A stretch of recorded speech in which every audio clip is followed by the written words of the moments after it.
안녕하세요. 마음숨북 리딩입니다. 오늘은 의사소통이 어려운 사람들을 위한 심리치유 노트 마지막 6장과 에필로그를 함께 읽어보겠습니다. 우리는 모두 같은 방식으로 말하고 관계 맺을 필요는 없습니다. 내 방식대로, 내 속도대로 사람들과 연결되어 가는 마음을 천천히 따라가 보겠습니다. 의사소통이 어려운 사람들을 위한 심리치유 노트 제6장 내 방식대로 연결되는 삶. 조용한 마음이 세상과 만나는 법. 1. 내향성, 조심성, 감수성이 가진 심리적 자산. 조용한 사람들은 종종 자신에게 결핍이 있다고 느낍니다. 나는 왜 이렇게 말을 어려워할까? 조금 더 적극적으로 다가갈 수 없을까? 이런 생각은 자신을 위축시키고 소통에 대한 자책을 반복하게 만듭니다. 하지만 상담실에서 내담자들과 이야기를 나누다 보면 그들이 스스로 약점이라고 여겨온 특성, 사실은 귀중한 자산이 숨어 있다는 사실을 자주 발견합니다. 내향성은 내면의 깊이에서 시작됩니다. 내향적인 사람들은 한 가지 감정을 오래 음미할 줄 압니다. 빠르게 결론 내리지 않고 사람과 관계를 천천히 이해하려고 합니다. 이 느린 속도는 관계에 진지하게 머무르는 힘이 됩니다. 다른 사람의 말과 표정, 보통은 지나치기 쉬운 작은 단서들을 오래 기억합니다. 그들은 적게 말해도 많이 느끼는 사람들입니다. 조심성은 관계를 소중히 여기려는 태도에서 비롯됩니다. 말을 꺼내기 전 여러 번 고민하는 이유는 누군가에게 상처 주고 싶지 않아서입니다. 조심성은 상대의 마음을 해치지 않으려는 책임감이자 관계를 부드럽게 이어가려는 배려입니다.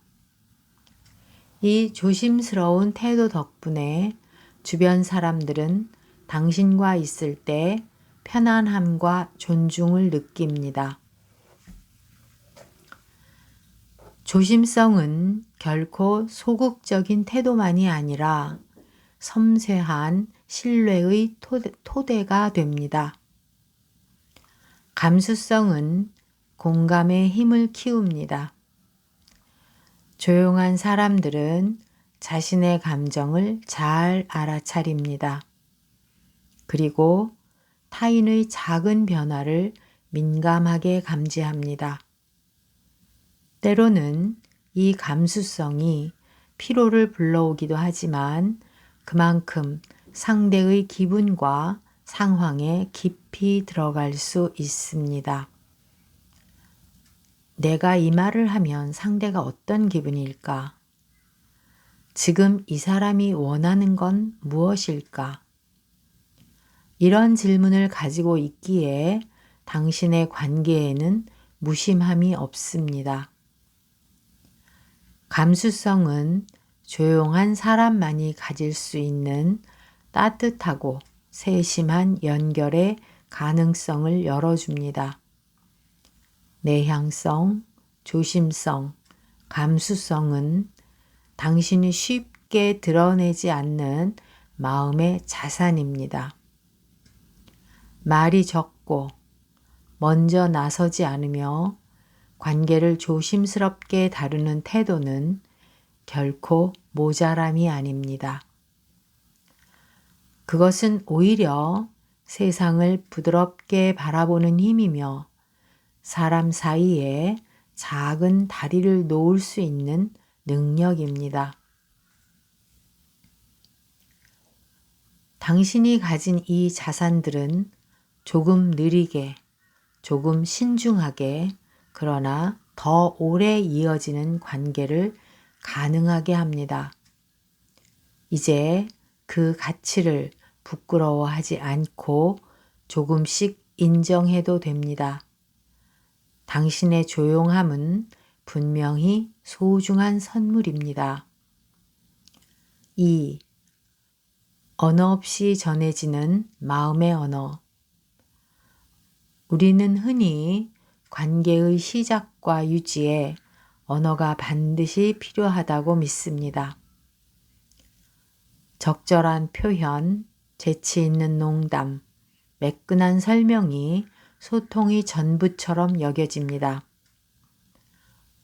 하지만 상담실에서 사람들의 이야기를 듣다 보면 가장 깊은 위로와 신뢰는 꼭 많은 말에서 비롯되는 것이 아니라는 사실을 자주 깨닫습니다. 조용한 사람들은 말수가 적어도 다른 방식으로 진심을 전합니다. 한 내담자는 이런 경험을 들려주었습니다.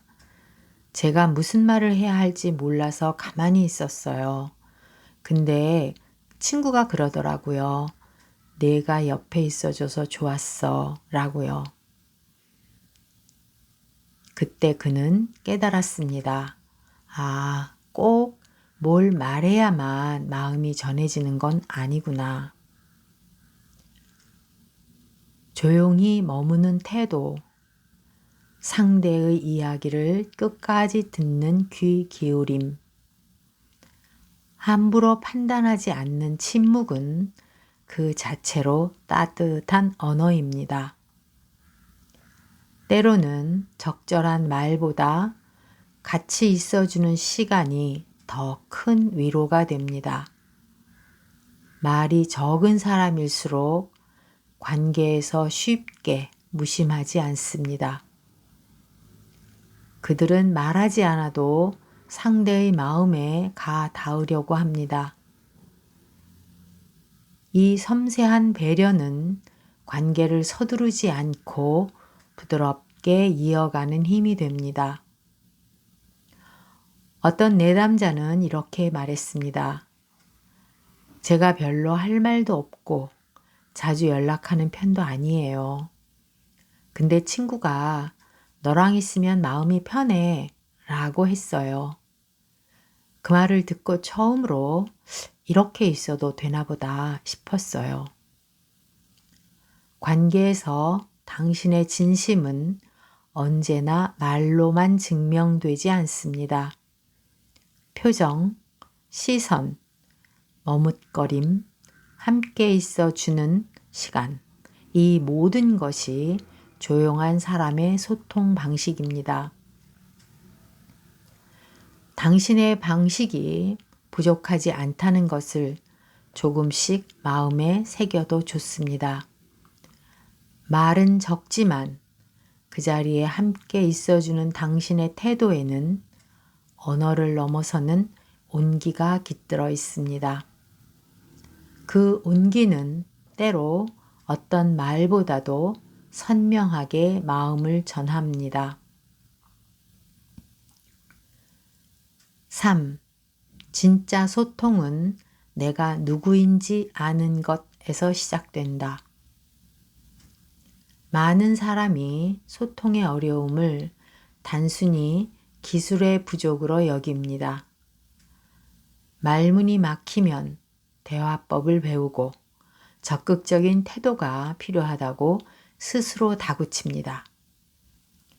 하지만 상담실에서 내담자들을 깊이 만나보면 소통의 어려움은 기술 이전에 자신에 대한 불확실함에서 비롯된 경우가 많습니다. 나는 어떤 사람인가? 어떤 방식이 내게 편안한가? 이 질문에 확신이 없으면 어떤 대화도 쉽게 흔들리고 자신감을 잃게 됩니다. 진짜 소통은 타인의 기준에 자신을 맞추는 것이 아니라 자신의 방식과 속도를 분명히 아는 것에서 시작됩니다. 어떤 사람은 빠른 반응과 유쾌한 농담으로 분위기를 부드럽게 만들고 어떤 사람은 짧은 문장과 긴 여백으로 서로의 마음에 공간을 남깁니다. 이 두 가지 중 무엇이 더 낫다고 할 수는 없습니다. 소통은 곧 관계이고 관계는 각자의 고유함이 만나는 과정이기 때문입니다. 한 내담자는 이렇게 이야기했습니다. 저는 늘 대화가 활발한 사람이 부러웠어요. 그런데 상담을 하면서 제가 오히려 한 번 들은 이야기를 오래 기억하고 상대가 말하지 않은 감정을 살피는 사람이라는 걸 알게 됐어요. 그는 자신에게 질문하기 시작했습니다. 내가 꼭 저 사람처럼 대화해야 할까? 이 방식이 나에게 맞는가? 이 질문이 반복되면서 그의 소통 방식은 억지스러운 모방에서 벗어나 조금씩 편안함을 찾아갔습니다. 진짜 소통은 타인을 이해하기 이전에 자기 이해에서 출발합니다. 내향적인 기질, 신중함, 감수성은 단점이 아니라 오히려 관계를 깊게 만드는 자산이 될 수 있습니다. 자신을 부정하지 않을 때 그 자산은 자연스럽게 관계에 드러납니다. 스스로에게 물어보세요. 내가 편안함을 느끼는 대화의 속도는 어떠한가? 내가 진심을 전할 때 어떤 방식이 자연스러운가? 무엇을 할 때 내가 나답다고 느끼는가? 이 질문들은 당신의 내적 기준을 분명히 해주고 타인의 평가에서 벗어나 자신을 존중하는 태도를 키워줍니다. 소통은 결국 내가 누구인지를 이해하고 받아들이는 일입니다. 누군가는 당신의 말수가 적다고 할 수 있고 또 누군가는 당신의 조심스러움을 답답해 할 수도 있습니다. 하지만 중요한 것은 당신이 어떤 사람인지, 어떤 방식이 당신에게 진실하고 편안한지를 스스로 아는 것입니다. 그곳에서 시작된 관계는 비로소 불필요한 긴장이 사라지고 서로에게 더 깊고 안전한 공간이 됩니다. 4. 다시 관계 속으로 가볍게 한 걸음. 조용한 사람들은 관계를 시작하거나 이어갈 때 언제나 두 가지 마음을 함께 느낍니다. 가까워지고 싶다. 그리고 조금 무섭다. 이 두 마음은 서로 모순되지 않습니다. 관계를 소중히 여기는 사람일수록 그 소중함이 깨질까봐 더 조심스럽기 때문입니다. 많은 내담자가 이렇게 이야기합니다. 그냥 편하게 말할 수 있으면 좋겠어요. 근데 머릿속이 복잡해져서 결국 아무 말도 못하게 돼요. 저는 상담실에서 이렇게 말씀드리곤 합니다. 처음부터 편안해질 수는 없어요. 관계는 언제나 조금은 어색하고 조금은 불안전합니다. 그리고 그 불완전함 속에서도 내가 할 수 있는 작은 시도가 분명히 존재합니다. 한 내담자는 이런 시도를 해보았습니다. 평소에는 연락을 미루던 친구에게 짧은 메시지를 보내보았습니다. 그동안 잘 지냈어? 문득 생각나서 연락해. 그는 이렇게 이야기했습니다. 그냥 짧은 인사인데 보내고 나니 마음이 조금 놓였어요.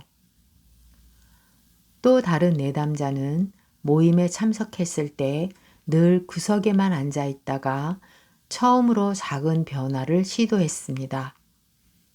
모임이 끝나갈 즈음 옆자리에 앉은 동료에게 이렇게 말했습니다.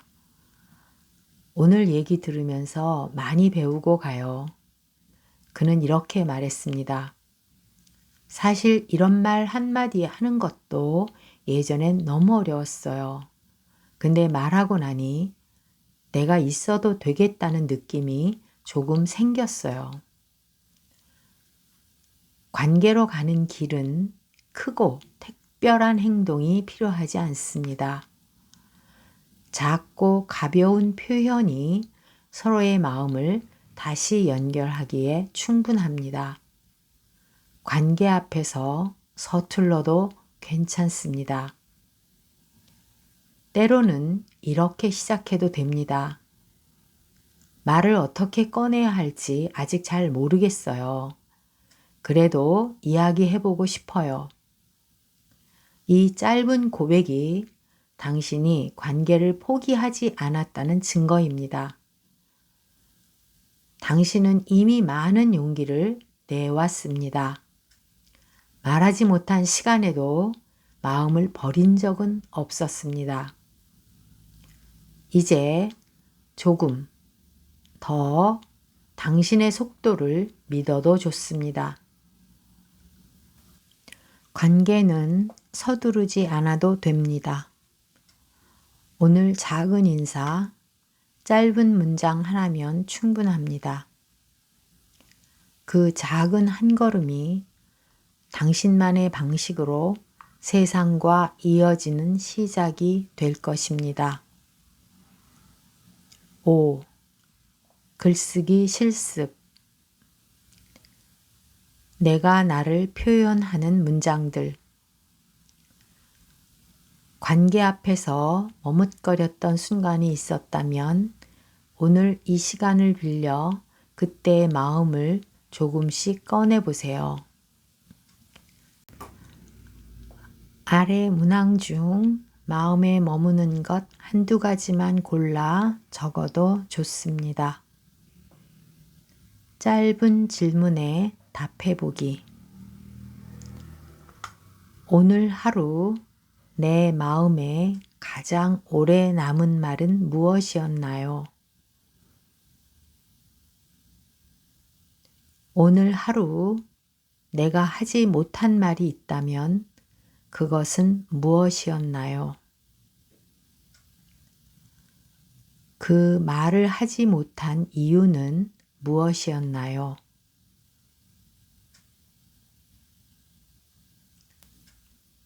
지금 가장 가까운 사람에게 한마디 전할 수 있다면 뭐라고 하고 싶나요? 나의 소통 방식에서 소중히 하고 싶은 점은 무엇인가요?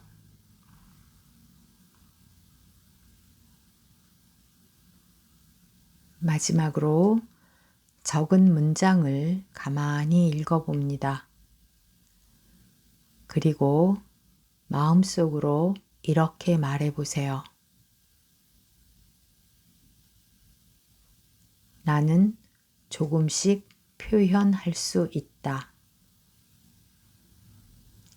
오늘 이 기록이 내 마음의 작은 시작이다.